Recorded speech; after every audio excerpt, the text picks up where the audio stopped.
à tous, bonjour à toutes.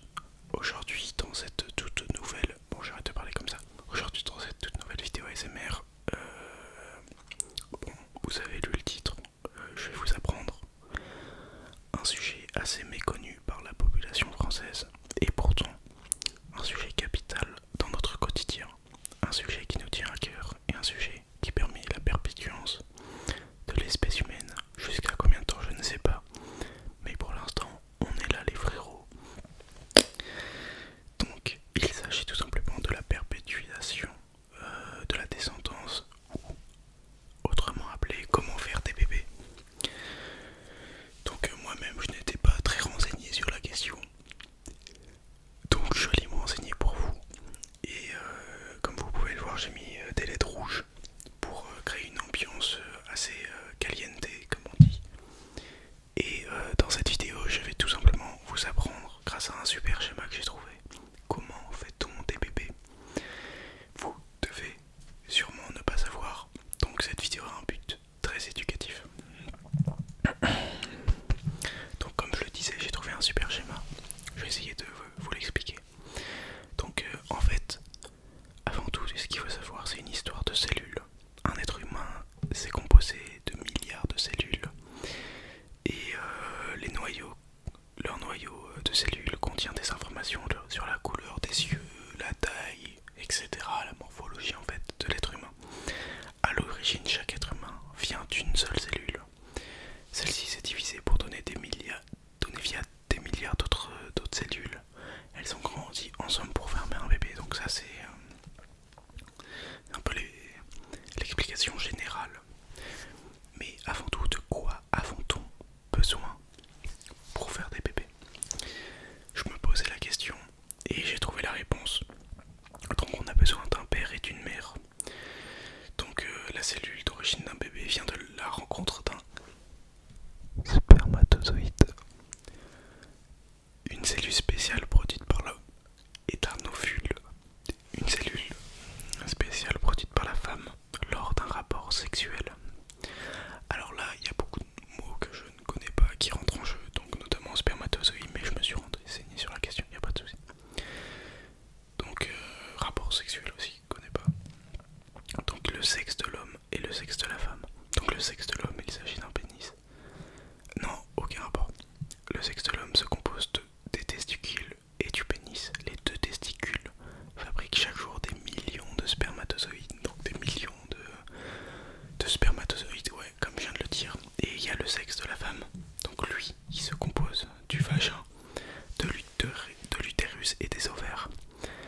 Les deux ovaires fabriquent des ovules en fait. Et un seul descend chaque mois dans l'utérus. Donc maintenant on a tous les éléments qu'il faut, donc les spermatozoïdes et les ovules. Mais comment on fait concrètement? Donc faire un enfant.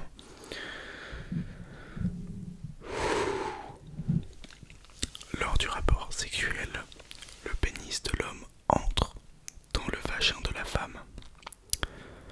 Alors ça peut être assez dur à visualiser, je le conçois, mais je suis allé me renseigner, j'ai essayé de trouver des images sur des sites spécialisés et c'est franchement impressionnant. Donc le pénis expulse du sperme un liquide qui contient des spermatozoïdes. Ceux-ci remontent dans l'utérus de la femme. Donc en fait c'est fichevant, il y a des petites filles qui vivent dans vos couilles en fait. Et donc ils remontent dans l'utérus de la femme. Et parfois l'un d'entre eux entre dans l'ovule pour former la cellule d'origine du bébé. Donc voilà, c'est tout simple. Il suffit de foudroyer en fait votre partenaire et il faut expulser du sperme dans son vagin, tout simplement. Et après le bébé en fait il va prendre 9 mois pour naître. Donc la cellule d'origine située dans le ventre de la mère va se transformer en embryon, puis en fœtus jusqu'à la naissance du bébé 9 mois plus tard. Donc c'est assez impressionnant. Mais voilà, j'espère que ça vous a plu, cette petite explication. Et maintenant je suis tombé sur un article très intéressant de parents.fr. Je suis désolé pour le bruit de fond, c'est ma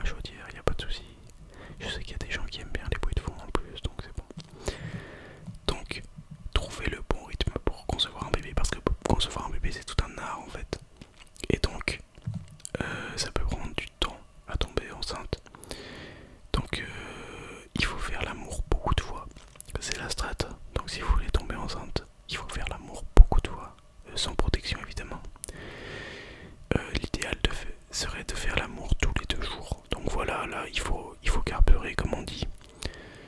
Plus on fait l'amour, plus on a de chances de tomber enceinte. C'est tout simplement mathématique. Le quotidien est truffé d'ennemis à la libido, mais il faut savoir surmonter tous ces détails. Voilà.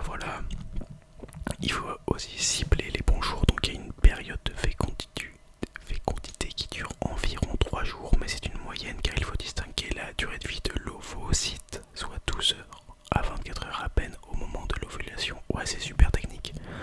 Franchement, ça me dépasse un peu, mais tout ce qu'on peut retenir, c'est qu'il faut foudroyer votre partenaire en fait, et ou se faire foudroyer évidemment. Et donc le plus possible quoi, on y va, on carbure, et ça va le faire tout simplement.